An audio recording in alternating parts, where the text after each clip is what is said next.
night before coming home, the male lead binged over a dozen switched air stories. So on day one, he came ready to scheme against me. But I was busy with competitions and exams. He wasn't even on my radar. My adoptive parents weren't cruel like in those stories either. They didn't throw me out. No one fell for the real heir's fake sweet act. Instead, they asked if I planned to stay. I gave them a polite, distant smile. No need. Your real son is back. I have no reason to keep taking his place. Suit yourself. Victor's 3 curt words left the choice to me. Julian looked concerned. Ethan, you're leaving so suddenly. I only came back because I missed Mom and Dad. We can all live together. Mom, Dad, I really don't mind. He played the generous saint, but I dodged his outstretched hand. Then I turned and went upstairs. I'll pack some clothes and have a friend pick me up. Julian stayed behind, turning puppy eyes on Diana. Does Ethan hate me? Enough. Drop the act. You just met. He had your identity and status for over a decade. If you want something, say it. No one buys the loving brother act. It gains you nothing. Victor wasn't pleased either. Starting tomorrow, etiquette lessons begin at 8 sharp. Julian froze. Why? This wasn't how it was supposed to go. I came back down with only a backpack. It held my essential documents. I left without looking back. Julian really thought the Sloanes were worth coming home to. The father wasn't a father. The mother wasn't a mother. Even blood was just a tool for wealth and status. I only hoped he'd survive those lunatics for a while. In class, Julian stood proudly at the front. Hello, everyone. I'm Julian Sloane, the Sloanes' biological son. No one reacted. Julian, take the empty seat in the back row. Thomas bluntly cut his showboating short. Denied the awe and praise he'd expected. Julian clenched his jaw. He stepped down and came straight to my desk. This seat has better light. Move. I leaned back and looked up with a faint smile. Julian, read the student handbook. Seats are assigned by student number. Julian stiffened. I'm nearsighted. I couldn't help smiling, but said nothing. Thomas would stop him for me. Julian, school rules require assigned seating. If your eyesight is poor, get a note from the school clinic. Then I'll move you. Julian shot me a vicious glare and headed to the back. Our first class was economics. Brutal. Everyone was groggy and half asleep. Only the bell snapped them awake. They quickly broke into small groups. They talked about break and the latest business trends. Brooke sat on the desk behind me. She leaned over and handed me a printed proposal. Ethan, fresh off the press proposal. Take a look? I sighed. I told you this project won't work. You've revised it 3 times. Still not giving up? Still, I opened it and skimmed through. My close friends gathered around and started chatting. Seeing how well we all got along. With no one shunning me for no longer being a Sloane, Julian clenched his fists. This should have been his circle. His place. I'm the real heir. What's wrong with these people? They ignore me and suck up to Ethan instead? Julian's expression turned dark. His nails nearly dug into his palms. He got up and stopped at my desk. Ethan, I hear you're top of the class. I've never studied economics. Can I borrow your old notes? The room went quiet. I looked up, perfectly calm. I don't take notes. Noah can lend you his. Right on cue, Noah held out his notebook. His smile was as polished as a diplomat's. You're welcome. Julian clenched his jaw as if he'd been humiliated. Just say you won't lend them. Why make excuses? You're a fake, yet you still pretend to be nice. I watched him quietly, then laughed. If you want to fight, just say so. Why hide behind asking for notes? Julian hadn't expected me to call him out in public. So he dropped the act entirely. He looked down at me and ordered, go buy me some water. He made a point of flashing his designer watch. Purevale. I can't drink any other brand. The room went silent. Noah was the first to laugh. Is he not embarrassed? Because I am for him. Everyone burst out laughing. After 2 years at Blackstone Academy, they'd never seen anything so tacky. Most had been my classmates since middle school. I had business talent, money, and connections. Almost everyone's side venture tied back to me somehow. As they put it, if they couldn't make me a partner, I'd become their biggest rival someday. Julian was all title and no substance. He created no value, yet expected the power to rule everyone. It was pathetic. Their laughter hit him like a slap. His face burned with humiliation. Ethan Hayes, think these losers defending you means you can feel smug? The Sloanes rule Kingswell and they threw you out. You'll always be their discarded mutt. Beneath my heel. I calmly capped my pen and closed the folder. You want to fit in, but you can't. So you're taking your anger out on me. I looked up at Julian, completely unfazed. They choose to be my friends. Because I don't order people to buy me water. Just to prove I matter. Julian shook with rage. I'm the real Sloane heir. Really? Did you know Purevale was flagged last year for excessive heavy metals? Julian froze, his face turning bright red. As if remembering something, I glanced at his watch and smiled. By the way, that watch is an outdated model from 2 years ago. Your bag has a scratch on the left. The Sloans aren't broke. Shop at authorized stores next time. Don't get scammed. The blatant humiliation finally pushed Julian over the edge. In a rage, he grabbed the printed paper on my desk and ripped it to shreds. Top of the class, Ethan? A bankrupt nobody thinks he can make a comeback? After cursing me out, he turned on everyone around me. And you idiots better learn how things work. I'm the Sloans' only heir. Cross me and you cross them. I could bankrupt every last one of you. Everyone remained calm, neither angry nor upset. They couldn't even be bothered to argue. His attack landed on nothing. Their indifference left Julian defeated and humiliated. He glared at me and stormed out. That afternoon's opening assessments in riding and golf were held school-wide. I stood by the stables, brushing a pure black Arabian's mane. Comet's in good form today. Noah walked over, glancing at Julian as he picked a horse nearby. Which one do you think he'll pick? I didn't look up. Anything but Onyx. Before I finished, Julian called out. I want the black one. Casey looked uneasy. Julian, Onyx is too wild for a beginner. Julian proudly stared at the black stallion, imagining how good he'd look racing across the field. I want to try. Maybe I can handle him. Casey tried to object, but I set down the brush and walked over. Onyx was picky about riders. As I approached, he pawed the ground. Keeping my distance, I gave Julian a friendly warning. Julian, be careful if you ride Onyx. Julian spun around, fury blazing in his eyes. Shut up. I don't need fake concern from a fraud. I watched him for 2 seconds, then chuckled. Fine, give it a shot. I stepped back and gestured for him to go ahead. A triumphant smile flashed in Julian's eyes. He eagerly stepped into the stirrup. Onyx reared, throwing Julian before he was even seated. He landed in the mud, grass clinging to his styled hair. Gasps erupted, quickly turning into muffled laughter. Julian flushed, digging his nails into his palms. He looked up at me with a flash of hatred, then quickly put on a wounded look. Ethan, did you make the horse throw me on purpose? I didn't answer. I walked over and stroked Onyx's mane. He lowered his head at once. The contrast was obvious. Julian's face shifted from pale to livid. He jumped up and faced the watching students. You're all picking on me because I'm new. I ignored him, mounted, and squeezed with my legs. Onyx walked toward the open field. Noah rolled his eyes, mounted Comet, and followed. The assessments went class by class. As Class 1's best rider, I went first to demonstrate. There were 6 obstacles. Under my lead, Onyx flew through the course, like lightning, finishing in a record 45 seconds. On his first ride, Julian clung to the reins. No matter what he did, the horse wouldn't move. He scored 0. Next came the golf assessment. For Noah, Avery, and me, golf was a regular pastime. We passed easily. As for Julian, he sent the club flying with his swing. Back in class, Julian approached my desk with a cold smirk. He suddenly knocked my tumbler to the floor. The sleek, insulated tumbler hit with a dull thud. It dented instantly. Julian feigned surprise, though malice filled his eyes. Oops, my bad. That tumbler looks expensive. I stared at it. Chloe had given it to me.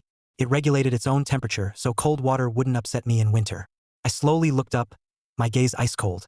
28 grand. Cash or transfer? 28 grand for a stupid cup? Who are you trying to scam? You must be broke and desperate. You still think you're some big shot heir? Exactly. Julian is the real Sloan heir. A fake like you has no right to act superior. I ignored them and picked up the tumbler. My thumb brushed over the dent. The room fell silent. Everyone felt the pressure in the air. Then I spoke. Mason, last month you begged me to connect your father with the Crestview project.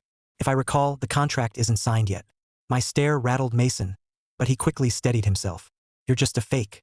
The Sloans already threw you out. Why are you still acting like an heir? I said nothing more. I took out my phone and searched my WeChat contacts. Then I sent 2 messages to the Crestview project lead. Noah glanced at Dylan, who stood behind Julian, with his head down, saying nothing. He frowned in confusion. Dylan, what are you doing over there? Dylan stiffened his neck. A wise man picks the winning side. Don't blame me, Ethan. In other words, he was joining Julian's little entourage. I only smiled. I never interfered with other people's death wishes. Julian gave a smug laugh. See that, Ethan?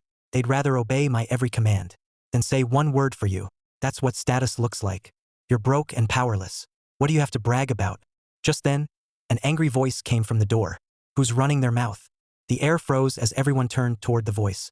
A girl with striking blonde hair stood in the doorway.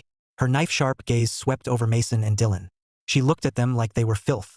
Then she set a pastry box on my desk. She looked at them like they were filth. Then she set a pastry box on my desk. The motion looked rough, but she took care not to damage the box. Go get your brains rebuilt. They're clearly empty. If you love being lapdogs, go guard the school gate. At least you'd get paid for work you're qualified to do. When she turned to Julian, her disgust deepened. Her frown could have crushed a fly. You look born to lose money. If you're blind, see a doctor. Quit spewing crap and ruining Ethan's mood. Julian stared wide-eyed at the sudden attack. Julian stared wide-eyed at the sudden attack. His face instantly turned red. I chuckled and slowly untied the ribbon on the box. I took a bite of red bean cake and looked up at Riley. A knowing smile filled my eyes. Not bad. Golden Hearth Confections? When Riley turned to me, her anger vanished.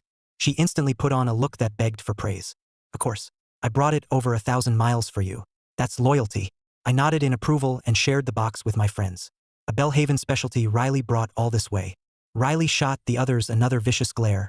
Though her words were meant for me. Chloe's almost here. She and I can have tea in the principal's office. And tell him all about today's little show. Julian finally recovered and slammed the desk. Who are you? Nobody asked you. Noah folded his arms and sneered. Riley Morgan, design prodigy and distinguished Blackstone alum, class of 2019. She's also a core member of the Blackstone Alumni Council. So what? It's just a bunch of former students. What's so special about that? Mason's face went white. Only then did he remember that even if I wasn't a Sloan anymore, my friends were still powerful people. Years ago, a story spread through high society. A rich kid had insulted me, and the next day, his family's company lost over $1 billion in value. They fell straight out of high society. Mason quickly apologized. He reached for Riley's sleeve. Riley, I know I was wrong. Riley recoiled like he was contagious. Don't act like we're friends. Try putting an antenna on your head. Maybe it'll help you pick up your place in the world. She strode out without looking back, leaving everyone grinding their teeth at her swagger. Downstairs, she ran into Chloe and quickly explained what happened. Without another word, they headed for the administration building. In his office, Principal Whitaker was leisurely sipping tea. When the door flew open, his hand jerked. Tea spilled over his newly acquired artwork. He set down the cup and frantically wiped away the water. Could you two knock before coming in? He looked up at their grim faces, and his heart sank. Riley dropped into the chair across his desk. Knock? Who has time for that? My boy got bullied at school. Who cares about knocking? Before the principal could respond, Chloe leaned against the doorframe, toying with her car keys. She calmly drawled, school rules ban cliques and bullying. My childhood sweetheart was targeted. If the school won't handle it, I'll have this door ripped off its hinges. Cold sweat formed on the principal's brow. One was a world-famous design prodigy. The other ran Quinn Group. With both bearing down on him, how could he not act? Besides, Riley's boy and Chloe's childhood sweetheart had terrifying connections and 2 crazy sisters. If anything happened to him, Blackstone Academy would pay dearly. The principal slammed the desk and stood. He put on a righteous expression. Such appalling behavior. Just leave it to me. I'll discipline every student involved in the bullying and give you a satisfactory answer. Meanwhile, Julian was still baffled in the classroom. She's just an alum. What's so scary? He frowned at the terrified Mason. Why are you shaking? Pathetic. Since he couldn't boss me around, he decided to bully someone else. He glanced at the cowering Dylan and ordered, go buy me an ice-cold Coke. Now. Dylan pressed his pale lips together and hurried out. Before class even began, the school announced disciplinary action against Julian, Dylan, Mason, and the others. The announcement repeatedly stressed that cliques were forbidden, along with ostracizing and bullying classmates. Julian was stunned. What? I got disciplined on my first day? I'm a Sloan heir. I got punished just for breaking Ethan's tumbler? Is everyone at this dump blind? Julian's little clique fell apart almost as soon as it formed. Amid the crowd after school, I immediately spotted the striking Grace Hayes. Sis, sis, our voices overlapped. I turned toward the sound. Julian was beaming as he ran toward Grace. At the sight of his bright smile, Grace was suddenly torn. Julian didn't notice. He kept smiling.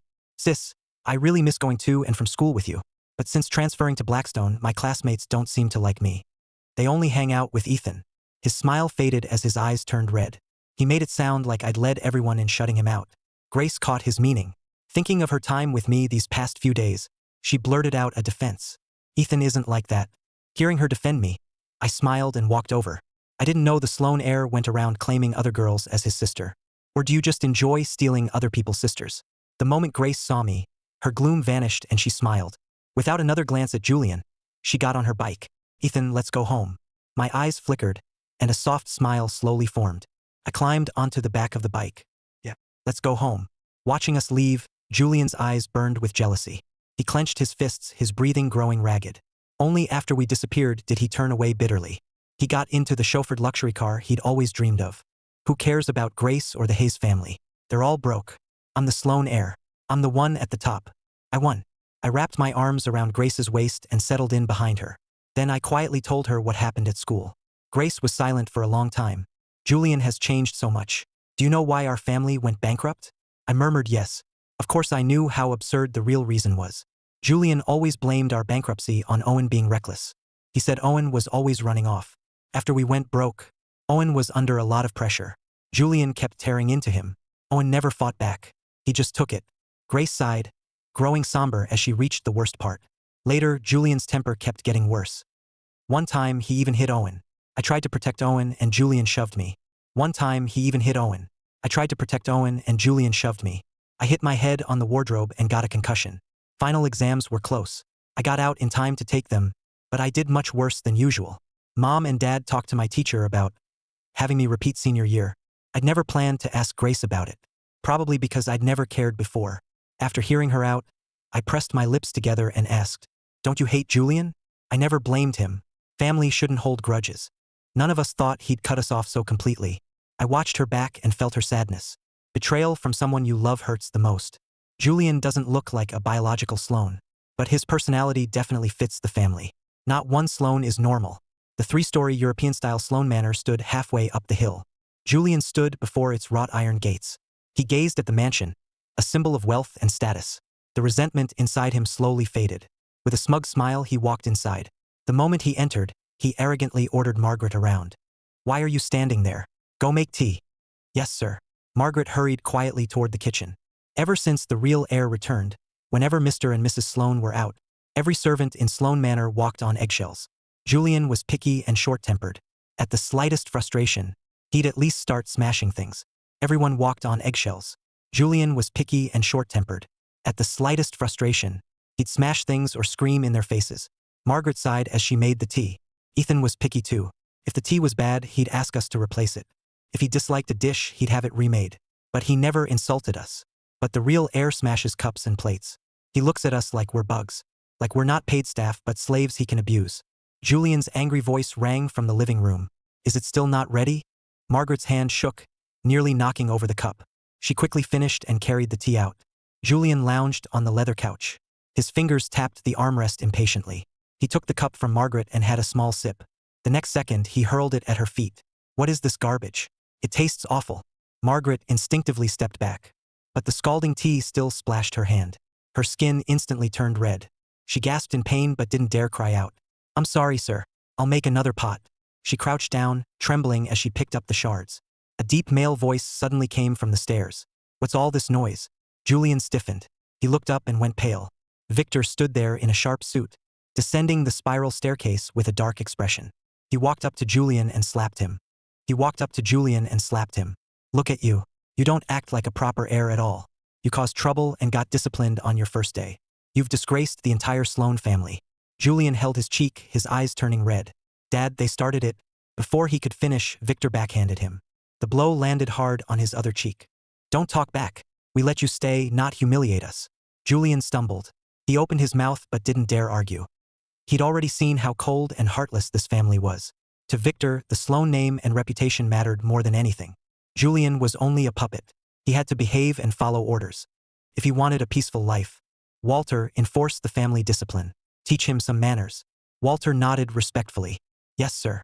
Julian trembled all over. Unlike the icy Sloan Manor, the Hayes apartment felt warm and cozy. Our whole family crowded around the table, happily eating together. We passed food around, with everyone offering the 2 drumsticks to each other. Mom smiled and put a chicken wing flat in Grace's bowl. Lily and I each got a drumstick. Kids get drumsticks, adults get wingtips, and those in between get flats. Grace seemed happier than usual. Maybe seeing Julian again finally gave her closure. "Thanks, Mom." I looked at the drumstick that finally landed in my bowl. "Thanks, Mom." Looking at the drumstick in my bowl, I felt a warmth inside. "Mom, Dad says you know beauty and hair care.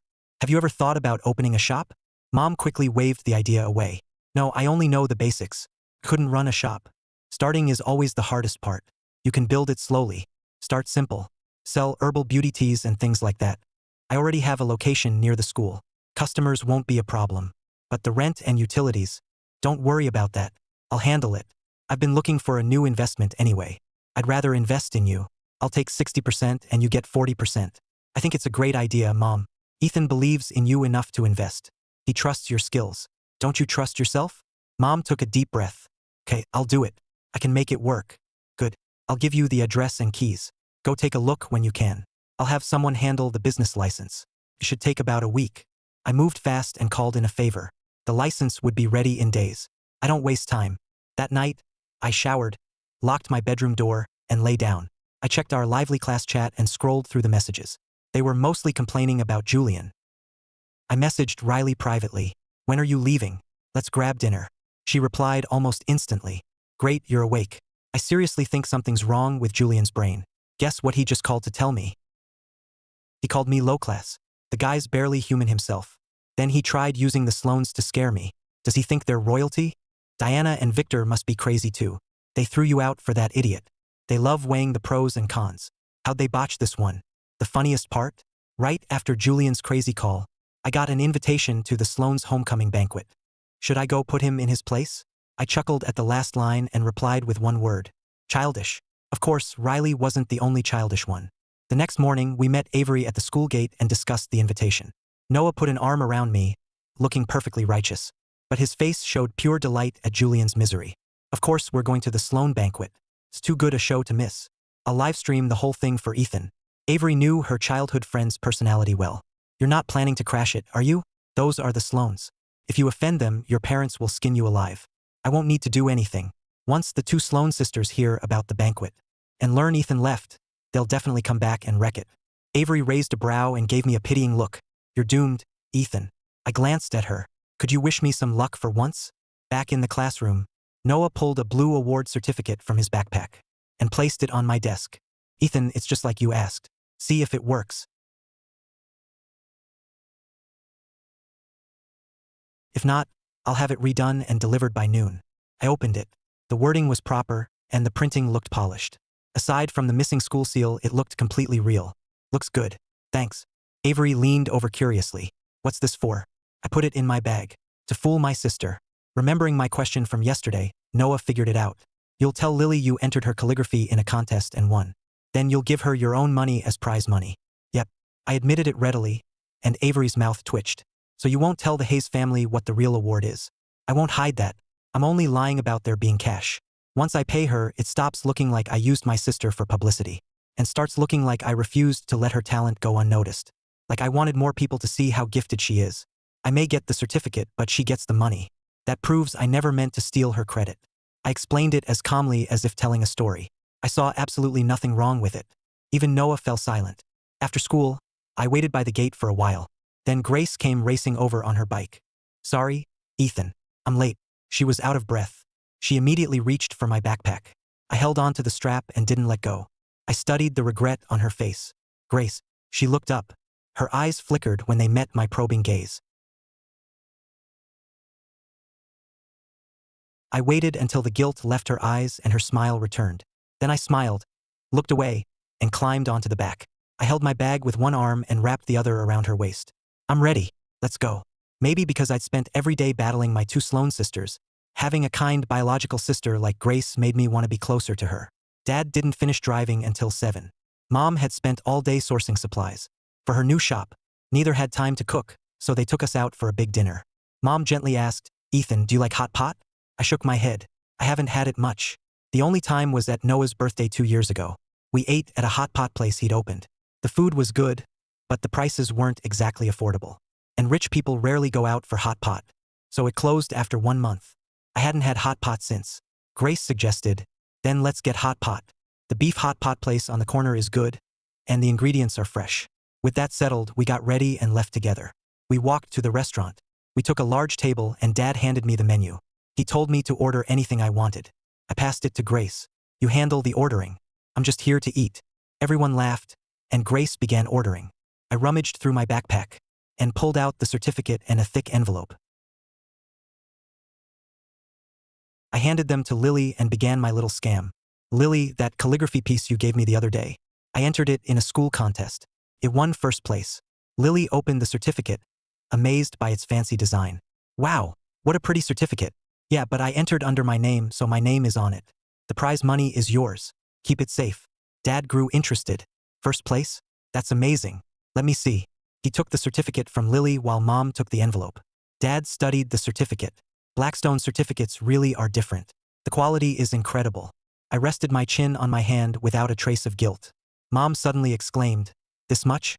The prize was 5,000. Blackstone is full of wealthy students. That amount was only a token gesture. Lily's eyes widened. Ethan, is all this money really for me? Without blinking, I said, yes. You earned it. Ethan, you should keep the prize money. If you hadn't used your spot to enter, my work never would have had a chance to win. So the prize should be yours. I stared at Lily, stunned and unsure what to say. I was surrounded by relationships built on mutual gain. Having a sincere family all of a sudden left me lost. Once Lily said it, Mom shoved the envelope back at me. Lily's right, Ethan. Keep it. I held the envelope, my thoughts a mess. The calligraphy would be auctioned at school. The opening bid was 5 million. The final proceeds would be donated to charity in my name, to build schools in impoverished rural areas. I'd already gained the recognition. Lily should take this money. No, Ethan. It doesn't matter whose name the donation is under. My work can raise money to help other kids go to school. That already makes me happy. My calligraphy wasn't worth anything. You gave it value, so you should keep the prize. Grace agreed. Ethan, Lily's right. You made her work valuable. Whether it's 5,000 or 5 million, it's because of you. Unable to understand them, I frowned and put everything back in my bag. Tomorrow, I'd buy Lily a piggy bank and stuff all the money inside. Then she'd have to take it. After dinner, Grace offered to show me around the neighborhood and help us walk off the meal.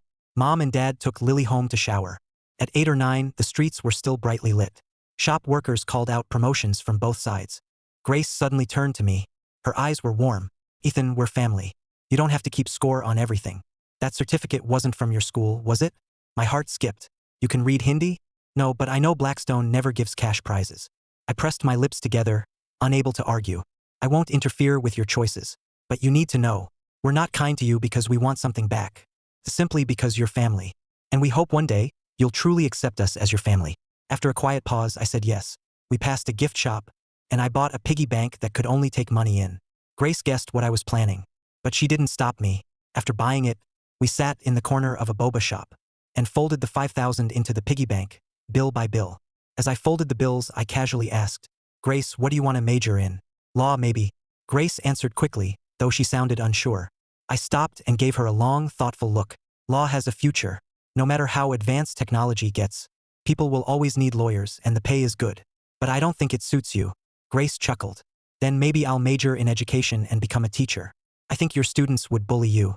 Grace couldn't stop laughing. Back home, Lily was doing homework at her desk. Suddenly, a ceramic piggy bank appeared beside her. She turned and looked up at my smiling face. Her eyes were full of confusion. I leaned against the wall. It's for you. Money only goes in. It won't come out. I already put your $5,000 prize inside. You can put your gift money in there too. If there's ever an emergency and you need money fast, then you can smash it open. Lily blinked innocently. What's an emergency? I thought for a moment, like last year, when Grace hit her head. If it had been more serious, this money might have saved her life. So save it carefully. I gently patted her head and walked away. Lily stared at the white piggy bank. Money isn't just for food and clothes. It can save your family when it matters. I'll make sure to save from now on. She carefully picked up the piggy bank and tucked it into the bottom drawer of her desk. After my shower, I put on pajamas, climbed into bed, and pulled up the covers. After a while, I sat up and turned on the floor fan. I leaned against the headboard and called Chloe. What can I do for you, big shot? Don't tell me you miss me. I'm just bored and wanted to talk. Chloe laughed flirtatiously. How much talk do you want? 50 cents or $5 worth? You're charging me? No, I'm paying. You called me first. I'm clearly the one getting a deal. I laughed. Then I'll have to charge by the hour. $5 an hour. Chloe checked the time. It's 9:30. How about a special rate? $5.20 for 2 hours. I lay there laughing so hard my chest shook. You sure know how to do business. How's work? Chloe stopped working and leaned back in her chair, giving me her full attention. Almost done. I've signed everything. It goes to the notary tomorrow. Approval should take 2 or 3 days. I answered absent-mindedly, then told Chloe what happened tonight. Chloe chuckled. Are you scared? I wasn't defensive, just confused. Scared of what? You're afraid of family love. I fell silent. When I didn't answer for a long time, Chloe smiled. Ethan, when your head can't make sense of something, feel it with your heart. You deserve every bit of love you receive. And you're strong enough to face anything. There's nothing to fear. A few words from Chloe put me at ease. 2 years ago, the Hayes family went bankrupt. That was also when I learned I wasn't the Sloanes' biological son. After I told Chloe, she started calling me simply Ethan, as if deliberately stripping away my last name. Ethan, no matter what your last name is or what happens, I'll always stay by your side. She was probably the real reason I had the courage to leave the Sloanes. Her cool voice came through the phone. Ethan, just keep moving forward. I'll always have your back. I smiled. I know, you're my ace. Even if I bet everything on one hand, I can't lose as long as I have you. Saturday night soon arrived, along with Tidecrest Group's business gala in Kingswell. It was held at Ashford Estate outside the city. It rivaled the Sloanes' recent centennial gala in scale, with an obvious hint of competition. It also gave Victor and Diana a chance to introduce their newly reclaimed son, Julian, to the business world. Their purpose was obvious. They wanted to find him a suitable marriage match and secure a strong ally for Sloane Holdings. The ballroom was brightly lit and packed with guests. The clink of glasses echoed through the room. On the second-floor terrace, several people sipped champagne and enjoyed the show. Noah fiddled with his camera. I wonder if I'll catch anything interesting tonight. Avery rested both hands on the railing and watched Victor and Diana downstairs introduce Julian to the biggest names in business. Probably just Julian basking in the spotlight. You never know. Noah finished adjusting the camera and gave me a puzzled look. Ethan, why are you so quiet? I stood in the corner holding a glass of sparkling water, glancing toward the entrance. I couldn't shake a bad feeling. The ballroom glittered with light. Victor and Diana led their newly reclaimed son, Julian, through the elite crowd like he was the star of the night. Julian, this is Claire Sterling of Sterling Group. She just graduated from Westbridge University overseas. At her age, she already runs the Sunbelt region. Victor introduced her with a proud smile. Julian gave a slight nod. I've heard a lot about you, Miss Sterling. You acquired a top winery last month, right? Impressed, Claire replied at once. You're well informed, Mr. Sloane. Come by for a tasting sometime. Julian just got back and doesn't know Kingswell well. Julian just got back and doesn't know Kingswell well. You two should keep in touch. Several rich kids whispered nearby. Wasn't the new Sloane heir raised by the Hayes family? His manners are pretty polished. The Hayes family used to be wealthy. Of course he was well raised. The Sloanes brought him tonight. They must really value him. Blood makes a difference. The last one never got this treatment. Julian heard the praise, and smugness flashed in his eyes. He raised his eyes and scanned the ballroom. The heiresses who once ignored him were now watching him eagerly. Just then, a deafening engine roared. The crystal chandeliers shook violently. My eyes darkened, and I quickly ducked behind a Roman column. Before anyone could react, the west wall of windows exploded. Glass rained down like a storm. The rich kids fled while guests dove aside. An Apollo IE shot in from the back lawn. Its tires crushed champagne glasses and French pastries. Before it skidded sideways in front of the stage. A wing door rose, and a long leg emerged from the smoke. As the white smoke cleared, a head of moonlit silver hair came into view. No one else in Kingswell High Society looked like that. Someone cried out in a trembling voice. Scarlett Sloane. Scarlett leaned against the door, a wicked smile on her red lips. Sorry I'm late. A lazy, wicked smile curled her red lips. Sorry I'm late. Victor shouted, his face livid. Scarlett, what are you doing? This is a business gala. A vicious glint hid behind Scarlett's smile. So what? You used this gala to introduce my biological brother. I'm just using it to meet him. She suddenly seemed to remember something. Right? I brought a special gift. She leaned into the car, pulled out a cake, and set it on a table. Ignoring everyone's stunned looks, she took it from the box. Good. It's not completely ruined. She sounded delighted, as if she'd truly come to celebrate Julian. But when everyone saw the carefully made cake, their shock turned to horror. Julian's face was on it. Strawberry sauce made his neck look like a bloody mess. Scarlett held the cake out to Julian. I made it myself. Do you like it, little brother? Julian's knees buckled, and he collapsed onto the stage. Victor shook with rage but didn't dare step closer. Scarlett, what the hell is wrong with you? Still holding the cake in one hand, Scarlett hurled it at the untouched champagne tower. The last tower crashed down. She strode over the shattered glass, climbed onto the car roof and pulled out a stack of photos. Her red lips curled into a sinister smile. Crazy? You haven't seen crazy yet. She tossed hundreds of photos into the air. They showed Julian throwing tantrums at Sloane Manor and luxury stores. Some showed his tantrums in luxury stores.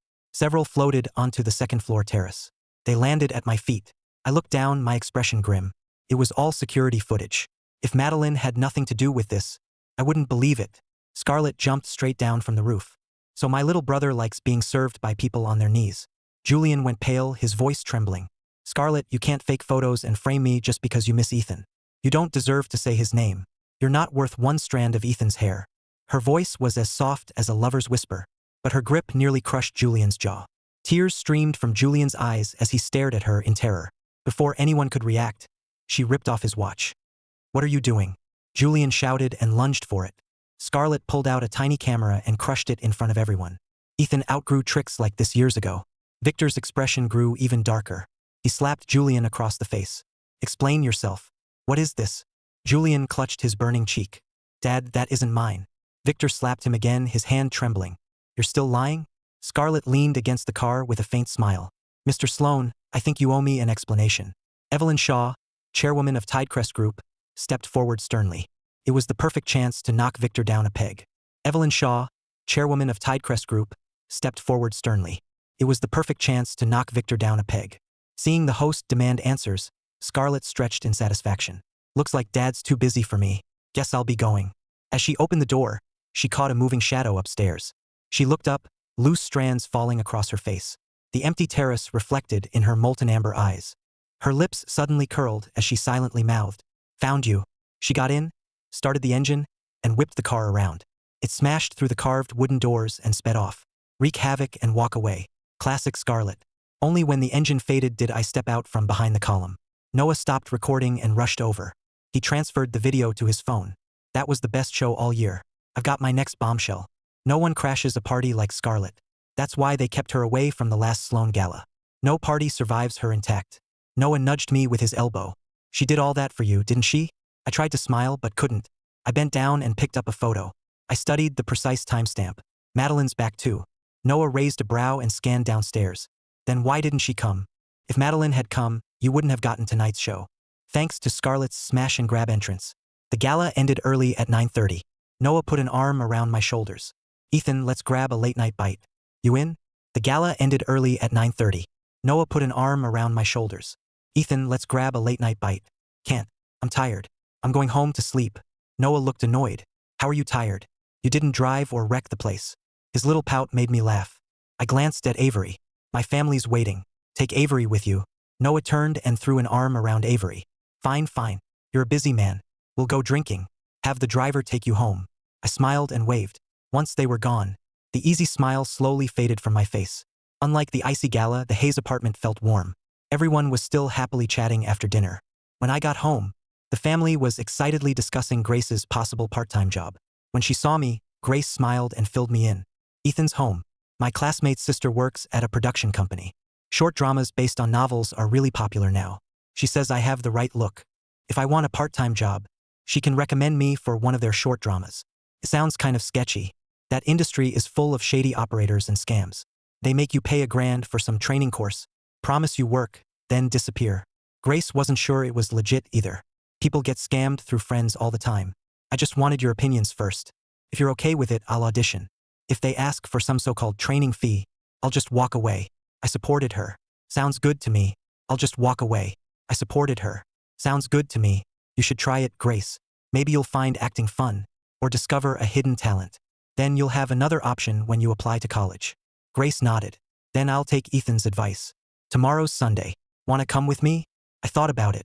I'd have nothing to do at home anyway, so I might as well get out. Sure. Let's go after lunch tomorrow. Grace affectionately ruffled my hair. Okay. Ever since I got a new bed, I'd been sleeping much better. I slept straight through until 9. When I woke, I checked my phone for new messages out of habit. No plans today. Care to join me for lunch, big shot? I yawned and replied, I'm going out with Grace today. Tomorrow? Seconds after I sent it, Chloe called. Still half asleep in bed. I answered. What's up? Nothing. I just wanted to hear your sleepy voice. That woke me up. I laughed. You're crazy. Chloe casually hummed. Sooner or later, I'll be the one waking up beside you. What's wrong with getting a preview? We'd only been apart a few days, and she'd gotten even flirtier. Even the tips of my ears turned red. She changed the subject at just the right time. You went to the gala last night, right? Yeah. Scarlett loves that car more than life itself. Yet she drove her favorite supercar straight inside. That gift cost her dearly. Chloe's lips curled. Do you think that gift was for Julian? Or was it for you? I choked. No thanks. That's too much for me. Or was it for you? I choked. No thanks. That's too much for me. Scarlett put so much thought into that surprise. But you don't sound very pleased. My lips twitched. I made no effort to hide my disgust. She's certifiable. Let those two lunatics be crazy together. Not one Sloane is normal. Let's have lunch tomorrow. There's something I haven't been able to figure out. I want to talk it over with you. Okay, I'll pick you up. Be careful today. Call me anytime if you need me. I hung up, plugged in my phone, and went to wash up. As I opened my door, Grace stepped out of her room too. I smiled. Morning, Grace. Grace couldn't resist ruffling my hair. Morning. What do you want for breakfast? Buns, soy milk and fried dough or egg noodles? The tingling touch didn't bother me. I walked into the bathroom. I bet Mom already made breakfast. Grace checked the kitchen. Sure enough, she'd left us a big plate of fried noodles. With a toothbrush in my mouth, I mumbled, Lily's not up yet? Grace came in and started brushing her teeth. No, let her sleep in. It's the weekend. We had nothing else planned that morning. After breakfast, we went to our rooms to do homework. Halfway through, my phone interrupted my thoughts. I checked the caller ID, and my eyes darkened. I declined it. It rang again, and I declined again. Over and over. The caller kept trying. The ringing got so loud that Grace came over from next door to ask what was wrong. She came over to ask what was wrong. I waved her off and answered irritably. Madeline, what the hell do you want? An understated Mercedes-Benz sat outside the apartment complex. In the back, a woman sat with her long legs crossed. At last, she heard my voice. Madeline glanced at the woman walking past with groceries. Your birth mother is beautiful. I'm outside your building. Come talk to me, or I'll invite her into the car instead. Madeline's voice was perfectly calm, but my heart clenched. Stay there. I hung up, grabbed my keys and ran out.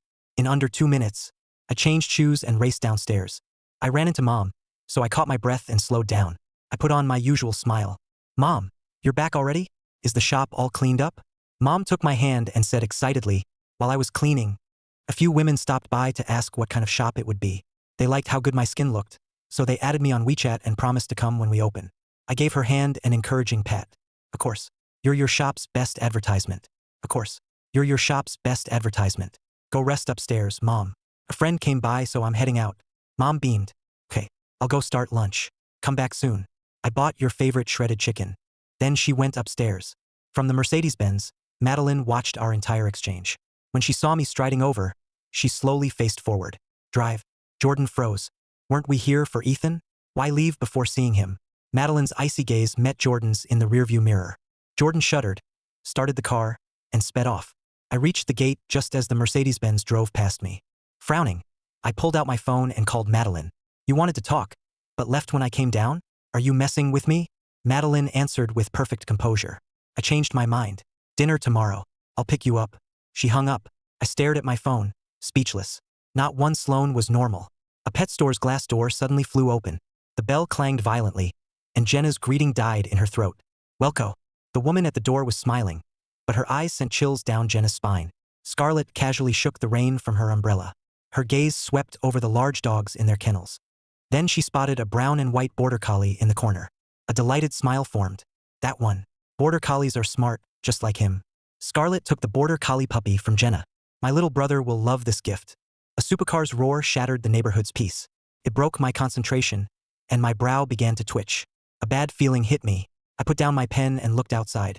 A battered Apollo IE tore into the complex. My eyes narrowed dangerously. I rushed out and knocked on my sister's doors. Grace opened hers and saw my grim expression. What's wrong?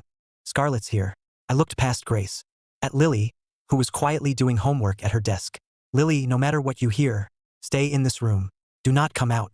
Understand? Seeing me so alarmed, Grace's heart sank. Listen to Ethan. Stay here. Okay? Lily nodded, sensing danger outside. As soon as we finished, someone pounded on the front door. Then came Scarlett's teasing yet dangerous voice. Little brother, having fun playing hide and seek? You have 10 seconds. Open up, or I'll tear the door down. I rushed over and opened the wooden door. Grace secured Lily's room and followed.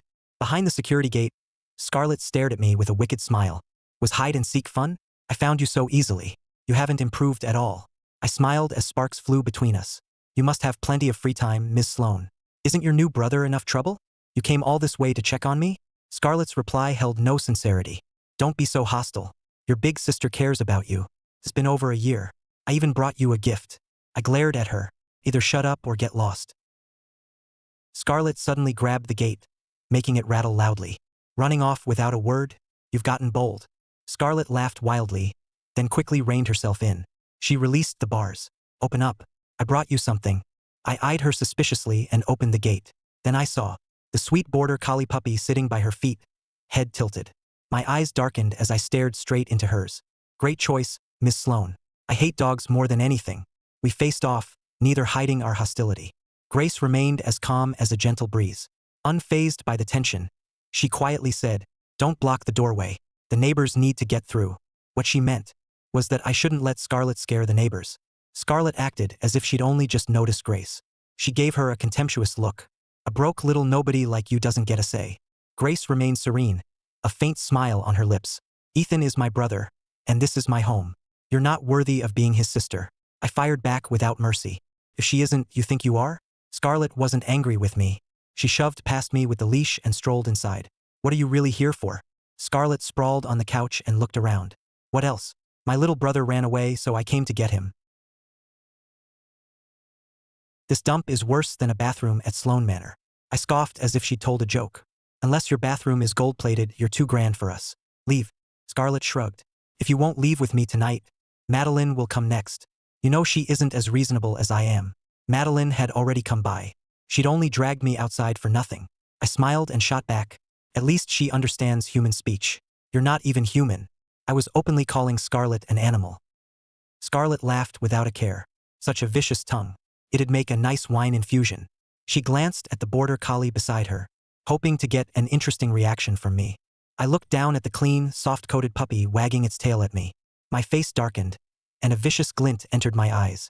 I bent down, grabbed its collar, and lifted it. With my other hand, I hauled Scarlett up by her collar and threw both her and the dog outside. Scarlett staggered slightly, but delighted amusement lit her eyes. She seemed pleased by my resistance. How heartless. Your sister came all this way for you, and you threw me out before I even got water. I raised a brow, my eyes full of disgust. You don't deserve any. I ignored Scarlett, who lived to cause trouble. Scarlett lived to cause trouble. When I turned to Grace, my expression softened. Grace, go get changed. I'll handle this. At that warm, natural Grace, Scarlett's casual gaze instantly turned cold. Scarlett's casual gaze instantly turned cold. Grace noticed and gently ruffled my hair. She gave Scarlett a wary glance. Call me if you need me. Okay. Once Grace disappeared down the hall, my smile vanished. I leaned against the doorframe and eyed Scarlett lazily. Why are you still here? Scarlett spoke through clenched teeth. What did you call her? My sister. Scarlett grabbed my face, her eyes terrifyingly dark. The way she looks at you makes me sick. Maybe I should gouge out her eyes. I smiled without warmth, mocking her powerlessness. I gripped Scarlett's wrist and squeezed. Then next time we play hide and seek, you'll never find me. Scarlett released me and looked on with admiration. Two choices. Come with me, or I'll tear this place apart and drag you out. I tilted my head and smiled brightly. I choose option 3. Then I kicked Scarlett down the stairs. I grabbed the puppy's leash and swung it. The border collie flew through the air and landed in Scarlett's arms, whimpering pitifully. Satisfied, I smiled and shut the door. Scarlett rubbed her aching leg, thrilled by the long-forgotten pain. Only I could give her that pleasure. I stayed by the window until the front damaged. Limited edition Apollo IE left the complex. Only then did I look away. Grace came out after changing. She saw me standing gloomily by the window. After hesitating, she asked, "Are you and Scarlett close? You seem close." I froze, then laughed bitterly. Grace, our family only went bankrupt 2 years ago. Didn't you ever hear the stories about me and the Sloane sisters? Grace pressed her lips together. Rumors aren't always true. She still seems to care about you. She'd nearly killed me several times. Who'd want a sister like that? I smiled, but my eyes held no emotion. The Sloanes are hell. I escaped, so I'm never going back. Grace fell silent. It was almost time to leave. I changed and went with Grace to her short drama audition. On the bus, I studied the girl beside me. Grace, how long has it been since you bought new clothes? I didn't understand. Julian's clothes and shoes were never cheap. Yet Grace couldn't bring herself to buy anything new. They were family, yet their spending was worlds apart. Was spoiling her brother that much really worth it? Grace gave an awkward smile. I don't care much about clothes, so most of the money I made went toward Julian's clothes and shoes. I didn't save much. I pressed my lips together and sighed. Grace, presentation matters. How you dress can transform how you look. You need a few decent outfits. Let's buy you something new when we get there. You should look polished for an audition at a major company. Grace smiled warmly, touched by my concern. Okay, you can pick it out. You should look polished. Grace smiled warmly, touched by my concern. Okay, you can pick it out. After 5 bus stops and a 30-minute subway ride, we finally arrived. We first found a name-brand clothing store to get Grace a presentable outfit. But before we could find anything we liked, a mocking voice came from the entrance. Well, if it isn't the Sloan Heir. You used to wear custom outfits worth tens of thousands. Now you're in bargain bin rags. I almost didn't recognize you. I turned, saw who it was, and smiled. You can only recognize people by their clothes now, Caleb. Your eyes must be in bad shape. You should see a doctor soon, before it spreads to your brain. Caleb flushed with rage. Ethan Hayes, you're not a Sloan Heir anymore. What gives you the right to act tough? I gave him a cold smile. If you know I left the Sloans, you should know I'm not a Sloan anymore. Call me their heir again, and Julian may not forgive you. Ignoring Caleb's hateful glare, I took a white embroidered blouse from the rack and handed it to Grace. Try this. It suits you. Grace gave Caleb a wary look. I signaled that she didn't need to worry. She took the clothes into the fitting room. Caleb glared at me. You're bankrupt and it shows. Willow and Thread charges hundreds per item. Can you afford that? Don't try things you can't buy. How will you pay if you stain them? I calmly kept browsing. Whether I have money is none of your business. How will you pay if you stain them? I calmly kept browsing. Whether I have money is none of your business. Get out of my sight. Just wait, Ethan Hayes. You crossed me and now you're dead. After that threat, Caleb turned and left. Grace emerged in an outfit embroidered with bamboo and white cranes. It perfectly matched her graceful elegance. I smiled in approval. Yeah, it really suits you. Grace looked uneasy. She'd heard everything from the fitting room. She'd also checked the price tag. The blouse alone cost over $400. With pants and shoes, the full outfit would exceed $1,000. I leaned closer and whispered, Grace, you said family doesn't need to keep score. Consider it my holiday gift to you. Grace struggled briefly, then smiled. Okay, once I make money, I'll buy you clothes. I smiled. In her new outfit, Grace looked even more striking. Then we went to the production company. It wasn't very large. After checking in, Grace followed Mia's directions to audition. I waited outside and studied the company sign. Silverline Pictures? Why did that sound familiar? Mia showed me to the waiting area and brought me water. Have a seat, kiddo. We're producing a new period romance short drama. Casting is strict, and over a dozen people are auditioning today. Your sister may be a while. I quietly thanked her. Period drama was perfect. I quietly thanked her. Period drama was perfect. With Grace's outfit, looks, and poise, she might land the second female lead on her first try. After nearly half an hour, I heard a familiar voice. You again? I set down my water and turned. It was Caleb again. Caleb's eyes were full of mockery. What are you doing here? Don't tell me you're auditioning. The once-adored heir has to work for money now? You should leave. You'd never get cast. I rested my chin on my hand and watched him with amusement. Is this your company? Caleb proudly lifted his chin. It belongs to my aunt. One word from me, and neither you nor your sister will get a role. I paused thoughtfully. So this is your aunt's company. Now that you know, get lost. Or bow and beg me. Then I might consider giving you a role. Just as Caleb finished, a middle-aged woman left the office. He immediately smiled and ran over. Aunt Rebecca. Rebecca looked at Caleb fondly. You little troublemaker. Why didn't you tell me you were coming? Caleb pointed at me. Aunt Rebecca, he bullied me. He brought his sister to audition. Don't let someone that arrogant join the cast. He'll poison the set. Hearing her nephew had been bullied, Rebecca glared over. But she froze when she met my eyes. Boss Ethan, what brings you here? The respectful title made Caleb's eyes widen. Rebecca pulled Caleb aside and hurried toward me. The respectful title made Caleb's eyes widen. Rebecca pulled Caleb aside and hurried toward me. You never visit, Boss Ethan. Did you come to see me about something? I calmly sipped my water. No, I just came with my sister for her audition. You own half the company. Getting someone cast would be easy. Why bother with an audition? I gave Caleb a pointed look. I own too many businesses. Good thing Caleb reminded me. I'd forgotten I had shares in Silverline Pictures. Growing up around Madeline and Chloe taught me a lot.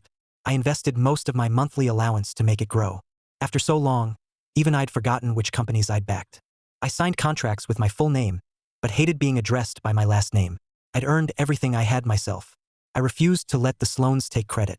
So every owner of a company I invested in called me Boss Ethan or Young Master Ethan. Which role is your sister trying for? I'll cast her right now. I looked at Caleb as I answered pointedly. No, my sister prefers earning things herself, not relying on someone else's influence. Rebecca understood and glanced at her nephew. Caleb, is there a misunderstanding? Apologize to Boss Ethan. No apology. There's no misunderstanding. He simply hates me. Our conflict is personal. My partnership with you, Ms. Monroe, is business. The two shouldn't mix. If a few words from you made him bow his head and apologize, it would look like I abused my power to settle a personal grudge. Rebecca sighed in relief and quickly agreed. You're right, Boss Ethan. You're very gracious. My nephew has been spoiled. I'll keep his attitude in check. Caleb gritted his teeth but didn't dare speak. The audition room door opened, and over a dozen actors came out. Grace was among them. My intimidating air vanished as I stood to greet her. Grace, how'd it go? Pretty well. But since I'm still in school, I could only take a smaller role as the third female lead. That's amazing. Grace smiled, serene and warm. It's all thanks to the outfit you bought me. After she signed, we didn't stay long. I said goodbye to Rebecca and we left. I took Grace shopping to buy the whole family some new clothes. Once we were gone, Caleb finally vented his resentment. Aunt Rebecca, when did Ethan become a shareholder? Why didn't I know? He invested when Silverline Pictures was founded. Without his money, Silverline Pictures wouldn't even exist. Madeline must have advised him back then. He's broke now. He'll run those businesses into the ground and burn through everything. Rebecca gave her nephew an exasperated look. You're being foolish. I've heard he has stakes in dozens of companies. They're all profitable. How could he go broke? And his network is enormous. He knows people in every industry. Don't go against him or your father's business could suffer. Caleb froze. He'd always thought I relied on the Sloanes to earn everyone's respect. He never imagined I was this capable. Maybe I truly deserved their respect. Meanwhile, Grace and I shopped all afternoon. I bought 2 new outfits for everyone. They were holiday gifts. When Grace saw me spend nearly 10 grand, she felt even more guilty. Ethan, these clothes cost so much. Mom and Dad won't feel comfortable accepting them. 300 or 400 isn't that much. Good clothes last longer. That's better than buying a pile of cheap clothes that wear out fast. I spent thousands on clothes for the Hayes family, but not because I truly accepted them or felt charitable. I just wanted to piss Scarlett off. When Scarlett heard, she nearly lost it. What? Ethan took Grace shopping at Willow and Thread and bought everyone in the Hayes family multiple new outfits? Marcus reported respectfully. Yes, but they weren't expensive. He spent just over $8,000. Scarlett's eyes nearly shot sparks. What do you know? I was his sister for 17 years, and he never bought me clothes. Now he's with the Hayes family, and he takes that so-called sister he's known for 7 days. Out shopping? No, I'm going to confront him. Scarlett grabbed her phone and keys, but Marcus quickly moved. I'm going to confront him. Scarlett grabbed her phone and keys, but Marcus quickly moved. He blocked her path and bowed slightly. Miss Sloane, what good would that do? You were the one who ordered the Hayes family ruined. Ethan is probably still angry and holds it against you. Scarlett stopped short. A trace of regret flickered in her eyes. I did ruin the Hayes family on purpose. I only wanted to keep him from leaving the Sloanes. But he has no loyalty at all. Meanwhile, I planned to have Sunday lunch with Chloe. We'd agreed to invite Riley before she returned to Bellhaven. But I never expected Riley, who'd offered to pick me up, to show up at my door. Grace opened the door and stared through the security gate at the blonde girl outside. Grace stood frozen for a long moment. Are you Riley Morgan, the designer? Yeah. You're Ethan's sister? Grace's mind went blank. Yes. Still dazed, she opened the gate and invited Riley, Indiana. Wait, something was off. Why was Riley Morgan, the world-famous design prodigy, standing in our home? Have a seat. Grace went to the kitchen and got a clean glass. She was about to pour water, but paused. After some thought, she took orange juice from the fridge instead. Riley ruffled her short blonde hair, flattened by her motorcycle helmet. A few long strides took her into the living room. She looked around and frowned, hearing voices outside. I finished changing and came out. Hey, she couldn't help frowning. Hearing voices outside. I finished changing and came out. Hey, you're early. Riley sighed resentfully. I'm picking you up. Couldn't make you wait. Ethan. Grace called softly. I turned toward her. Her eyes asked what was going on. Only then did I remember to introduce them. Oh, this is my friend Riley Morgan. She's an interior designer. We're having lunch together. I nudged Riley with my elbow. This is my sister, Grace Hayes. The two girls exchanged a look and nodded in greeting. The atmosphere was awkward. I stood and smiled at Grace. Grace, we're heading out. Okay. Grace watched us leave, still bewildered by the whole thing. Once the door closed, she pulled out her phone and thought for a moment. Then she quickly messaged Owen on WeChat. Owen, your idol just came over. He replied almost instantly. with 3 question marks. Riley is Ethan's friend. They seem pretty close. This time, he sent 3 exclamation points. Once we reached the garden downstairs, Riley couldn't hold back anymore. Big shot, you're not just loaded. You're also insane. You have a perfectly good mansion. So why come here to suffer? Are you sure you don't need your head examined? Even my bathroom would be better than this. Listening to Riley rant, I couldn't help laughing. Relax.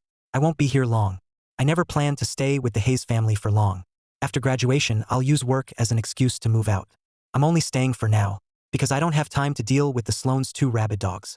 As long as I'm legally registered with the Hayes family, I won't have to waste so much time on those 2 rabid Sloanes. Being legally registered with the Hayes family means I have recognized guardians. If Madeline and Scarlett try to take me by force, they'd have to openly defy the law. Riley slowly let out a relieved breath. Good. My big shot hasn't lost his mind. I gave her an offended glare. We reached the Marlowe Hotel right at lunchtime. I took off my helmet. Is Chloe here? Riley ruffled her short hair and hooked her helmet onto the bike. No idea. Who knows how long her meeting will take? Chloe was supposed to pick me up. If not for a last-minute video meeting, she never would have trusted someone else with picking up her childhood sweetheart. Then let's go in and order. Chloe arrived a little later, but she made it just as all the food arrived. As she passed Riley, she patted her shoulder. Long time no see. Then she took the empty seat beside me. Big shot. You went to your sister's short drama audition yesterday. Was it fun? She meant whether I'd found any new business opportunities. I laughed. It was pretty fun. I got there and realized I'd invested in the company. I don't even remember when I invested. I can't even remember why I backed Silverline Pictures. I only remember Rebecca was my business partner, and I owned half her company. Riley curled her lip in mock disgust. You own so many businesses you can't keep track? That's impressive even for you. With everyone there, we started eating. Over lunch, Riley ranted to Chloe about Julian's ridiculous stunts. Over lunch, Riley ranted to Chloe about Julian's ridiculous stunts and what she'd seen at the Hayes apartment. She wanted Chloe to talk some sense into me. Why should a pampered young master lower himself to deal with the Hayes family? It wasn't like I cared about family love anyway. I shot Riley a sharp look, silencing her little report. I changed the subject. Something's been bothering me these past few days. I can't figure it out. Let's hear it. I learned 2 years ago that I wasn't the Sloanes' biological son. So when Julian showed up at Sloane Manor, nothing seemed wrong. But after thinking it over, Victor and Diana never cared much about me. They'd never suddenly question whether I was their biological son. And the Hayes family had already gone bankrupt. Julian had no way to approach Victor or Diana. So how did he learn he was their biological son? And where did his DNA report come from? Chloe also found it suspicious. The more we thought about it, the Sloanes were already at the top of Kingswell High Society when I was born. They had a private hospital and an exclusive VIP maternity suite. How could their baby get switched with the Hayes families? Someone may have done it deliberately.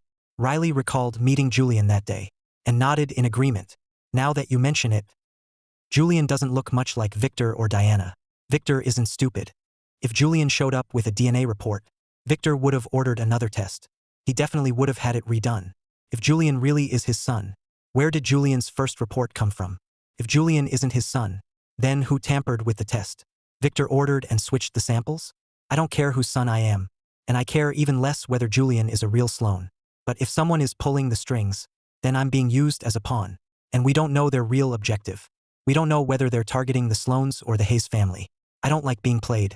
Chloe poured me a glass of orange juice. I'll have someone investigate quietly. Find a chance to see what Julian knows. Okay. Thanks for handling it. Chloe narrowed her eyes and complained. You're so formal with me now, big shot. I guess you're tired of me after all these years.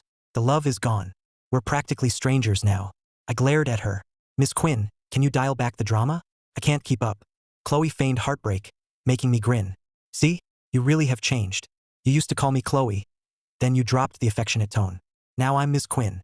I playfully swatted the back of her hand. Knock it off. Riley looked speechless. She frowned, feeling like a glaring third wheel. Should I leave? I suppressed an embarrassed smile and returned to the point. I invested the Sloanes $3 million in Tidecrest Marine Biotech. Their research institute has DNA testing equipment. I'll find a chance to get samples from Julian and Victor and run another match. Just stay in school and graduate first. Now that you've left the Sloanes, they can't send you overseas after graduation. I'm running all our businesses alone. I'm swamped. Finish school early and help me out. Pursed my lips. The capable ones get more work. Chloe laughed in disbelief. That doesn't make me a damn workhorse. You invest, then dump everything on me. You think I'm some coin-operated kiddie ride? I gave her a few half-hearted responses. When class began, Taylor entered with the textbook. Julian looked at my seat. It was still empty. His lips curled, and malice flashed in his eyes. He raised his hand, looking slightly worried. Taylor, class is starting, but Ethan still isn't back. Maybe he skipped because something urgent happened? Hearing Julian's fake concern, Noah rolled his eyes. Taylor, Ethan is at a business meeting. Since it was for work, Taylor nodded in understanding. Open your books. Today we're covering sunk costs. Julian's face turned livid. What kind of school lets students skip class? Blackstone Academy was full of wealthy heirs. Most hadn't inherited their family businesses yet, but they already had ventures of their own. Teachers were used to students missing class for last-minute meetings. The school was lenient about it.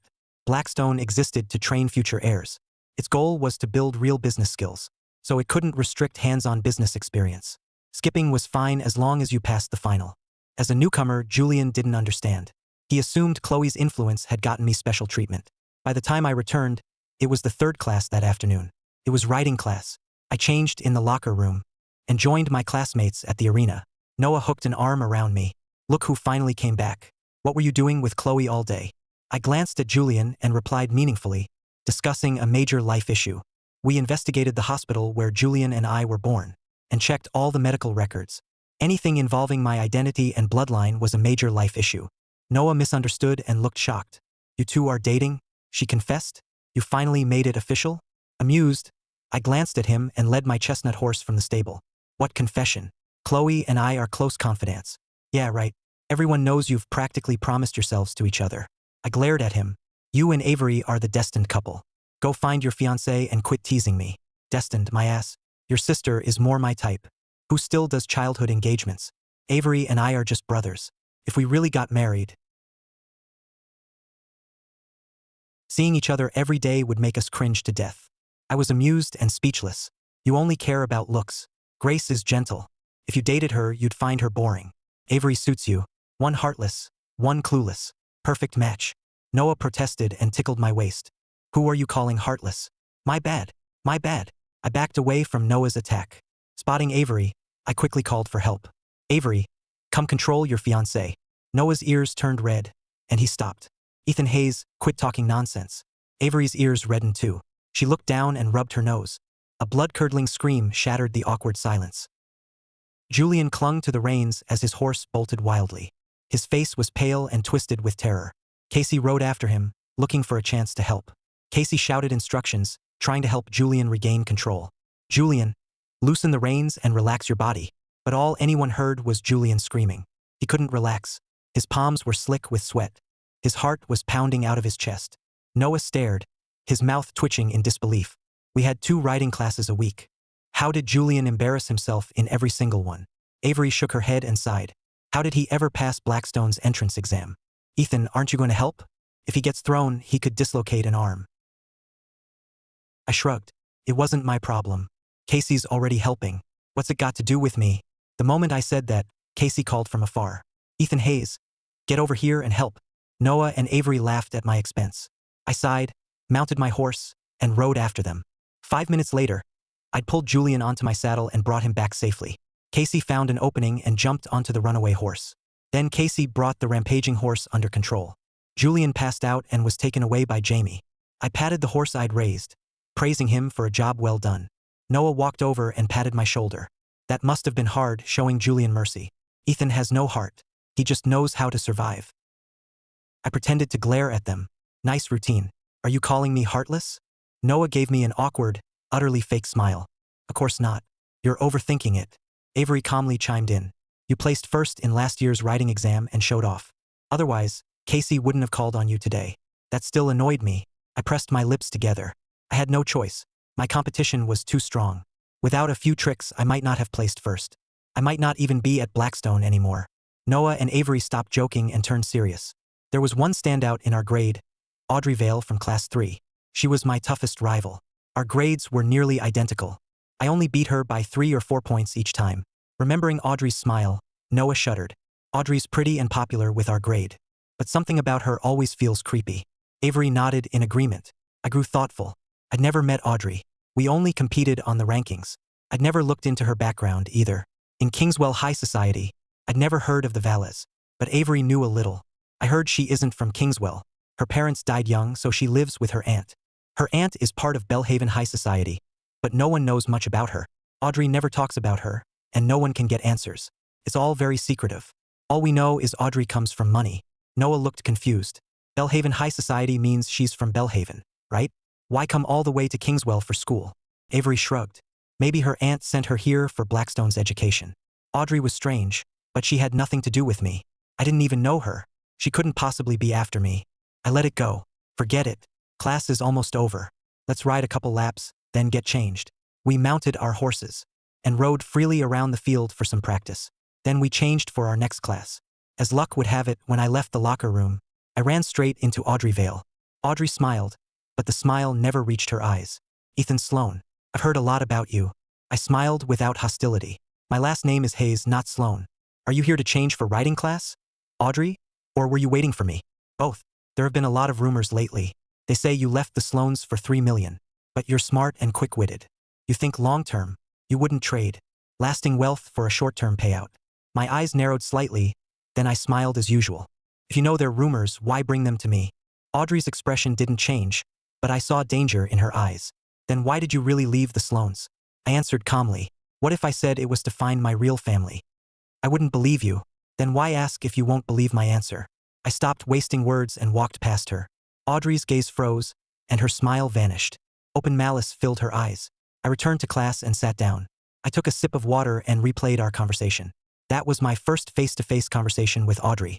We'd never crossed paths. I was from Kingswell High Society, while Audrey was tied to Belhaven. Our worlds were completely separate. We'd never met outside school. So how had I offended her? Was it because she'd ranked below me for 2 years? That seemed extreme. Thinking back, she'd asked why I left the Sloans. She seemed deeply interested in the real reason. Someone from Belhaven caring about Kingswell Society gossip. Made no sense. Did she have a grudge against the Sloans? But if she did, why come to me? She should be targeting the real heir, Julian. I couldn't figure it out, so I stopped trying. The truth would surface eventually. Noah plopped down on my desk. Ethan, want to visit my winery for a drink tonight? It's been open forever, and you've never visited. Don't wait until it closes. Avery rolled her eyes. Nice confidence. You already know it'll go under? Noah clicked his tongue and smacked Avery's arm. I'm talking to Ethan. Stay out of it. You promised me a shipment of new wine, then never followed through. I still haven't settled that with you. Avery leaned against the desk opposite Noah. It wasn't my fault. The supplier got busted for tax evasion. The deal fell apart. I didn't withhold it on purpose. I'll make it up to you when I find something good. Okay? That's more like it. Listening to them bicker, I suddenly remembered elementary school. When Noah first learned about their childhood engagement, he got mad and picked a fight with Avery. Humiliated, she cried her eyes out and locked herself in her room for a week, refusing to attend school. In the end, Noah showed up with a backpack full of snacks and apologized until Avery finally forgave him. I lowered my head to hide a laugh. Those two were made to bicker. Seeing me laugh, Noah poked my shoulder. Hey Ethan, stop enjoying the show. You still haven't answered. Are you coming? I'll break out the 82 grape juice. Avery teased him. Aren't you afraid Chloe will destroy you? Everyone knows I'm Chloe's most precious person. She won't rest until anything that could harm me is eliminated. If Noah dared give me alcohol, then Noah would become the next threat Chloe eliminated. I was kidding. Fresh squeezed grape juice. Okay? Enough, you two. I can't go tonight. Madeline invited me to dinner. Noah instantly jumped off the desk. What does Madeline want now? Avery firmly patted my shoulder, with the solemn look of someone sending me into battle. Ethan, my family has a golden chainmail vest. I'll have someone sneak it out for you. Good luck tonight. Noah and Avery had good reason to be alarmed. Everyone knew I was at war with the two Sloan sisters. They'd known me for over a decade and understood the sisters better than most. They knew more than outsiders did. Scarlett once had a Czech wolfdog she'd raised from a puppy. At 17, she rebelled against Madeline's control.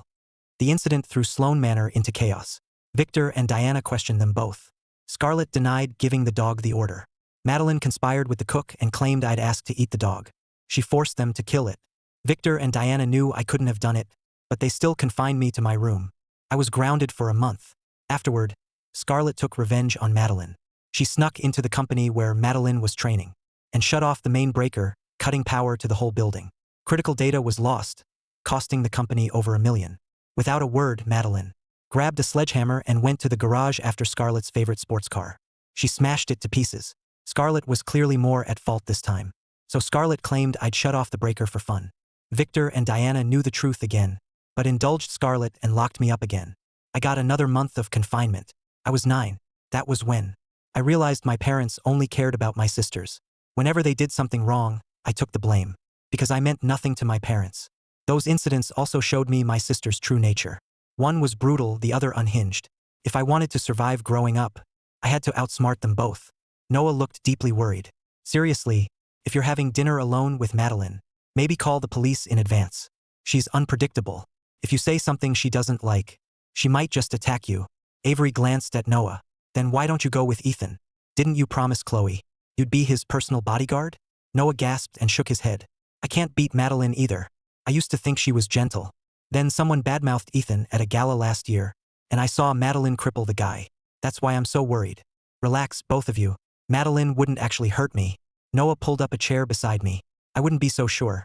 When you're in danger, the Sloan sisters protect you. When you're safe, they're the biggest threat. Being grounded was nothing. Did you forget Scarlett broke your rib? Or that Madeline left you limping for 6 months? I rubbed my nose, unsure what to say. Scarlett really did break my rib. But the leg injury wasn't Madeline's fault. When I was 12, Madeline took me out, and a rival sent men to ambush us. Madeline didn't have bodyguards back then. She couldn't fight 8 men alone.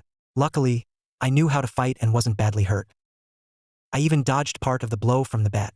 I limped for 6 months, then fully recovered. Chloe personally drove me to and from school that entire time. Chloe later told me, Madeline crippled all 8 attackers.